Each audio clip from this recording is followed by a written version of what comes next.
మాజీ CM YS Rajasekhara Reddy వర్ధంతి కార్యక్రమాన్ని మాజీ ఎమ్మెల్యే కిలివేటి సంజీవయ్య ఆధ్వర్యంలో నిర్వహించారు. పార్టీ నాయకులు కార్యకర్తలతో కలిసి విగ్రహానికి పూలమాలలు వేసి నివాళులర్పించారు.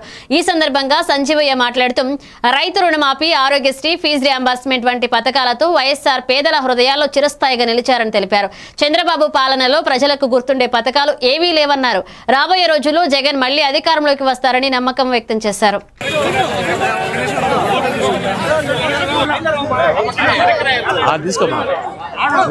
రోజుకి ఒక్క పథకం అంటే ఒక్క పథకం కూడా లేదని సందర్భంగా తెలియజేస్తూ మరి ఎక్కువ కూడా ఈ సందర్భంలో చంద్రబాబు నాయుడు గురించి మాట్లాడకూడదు. మేము ఎవరు చెప్తున్నాం, జగన్మోహన్ రెడ్డి గారు ఏదైతే దివంగత మహానేత రాజశేఖర రెడ్డి గారు పేద ప్రజల కొరకు పరితపించి మేలు చేశారో ఆ కార్యక్రమాలన్నీ కూడా జగన్మోహన్ రెడ్డి గారు మళ్ళీ కొనసాగించారు. పేద ప్రజలకి మేలు చేశారు.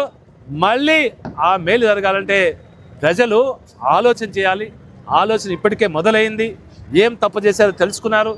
ఈవేళ సగం తప్పు చేస్తే ప్రజలు కూడా పొరపాటు పడ్డారు. మరి వాళ్ళు కూడా గ్రహించారు.